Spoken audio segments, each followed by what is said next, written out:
There's a reason why Samsung is often synonymous with Android. They make really good smartphones. And as the top smartphone manufacturer in the world, it's clear that people love their phones.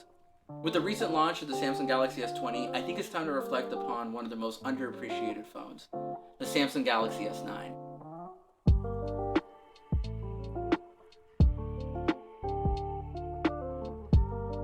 I want to start with the camera. That's the biggest thing that it improved over its predecessor. It introduced a dual aperture sensor, and what that really means is that it opens up to let in more light.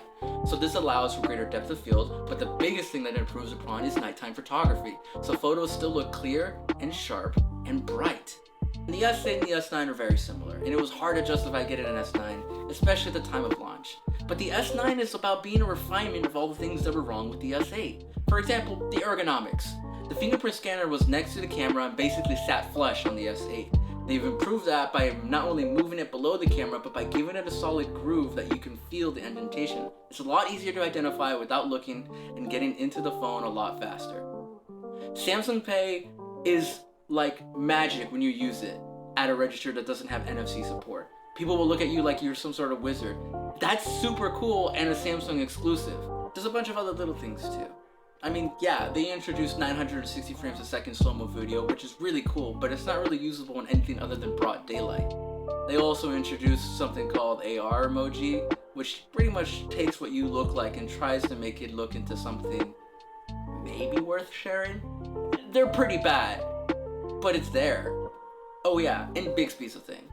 Samsung's personal take on what a smart assistant should be isn't quite there, and they really want you to think that it is. At $499, it's still a really good phone to buy that feels and screams premium. It's got a 5.8-inch Quad HD display, it has wireless charging, water resistance, a headphone jack, expandable memory, and a great camera. And it even has software support. It's on Android 10 and One UI 2.0. And that's put a new breath of life into the phone.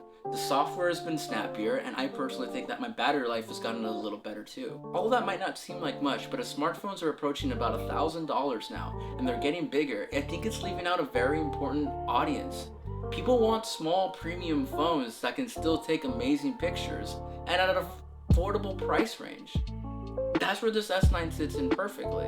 There may be other smartphone options like the Pixel 3a at $399, or probably a more suited fit for some people, the OnePlus 7T at $499. But not everyone knows or cares about those brands. People like and know Samsung.